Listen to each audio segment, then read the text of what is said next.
on credit card points and miles. So this means things like my hotel is covered, my flight is covered, my rental car, or even maybe like an Uber Lyft is covered as well with the points and miles that I've accumulated. Yeah. So thinking about that.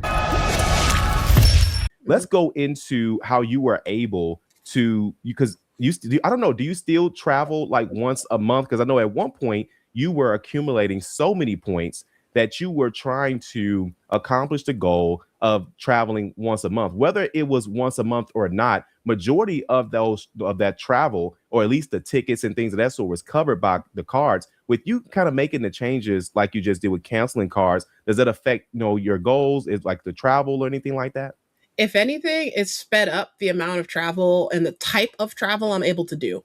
Yeah. So I still have that goal, and so far I've been able to accomplish that in 2026 of having at least one trip on credit card points and miles. So this means things like my hotel is covered, my flight is covered, my rental car, or even maybe like an Uber Lyft is covered as well with the points and miles that I've accumulated. Yeah. So thinking about that, because I've had so many cards, you can imagine I'm still earning points because I'm still putting spend on my card month Yeah. after month.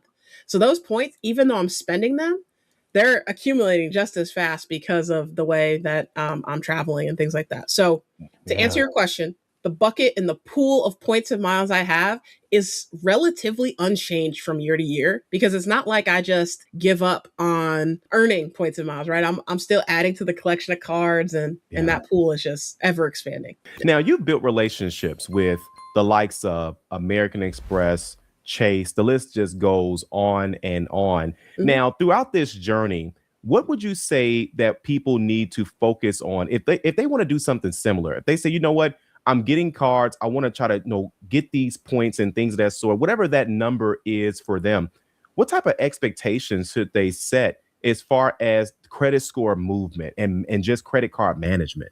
Yeah, I think the first thing is just determine what your budget is because I have some months where it feels like everything in my life is due.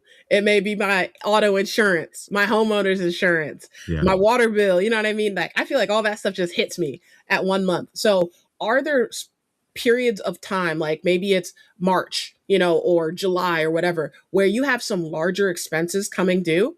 Those are times that I think you should start thinking about let's get a new card because you're going to have to pay that water bill. You're going to have to pay that homeowner's insurance, but take that same money you've already saved in your checking account and at first put it on a credit card, a brand new one. So you get a whole slew of points at once and then take that money from your checking account right to your credit card. It's just like you can even do it on the same day if you wanted to. So you're not even, you know what I mean? Nothing fancy here, but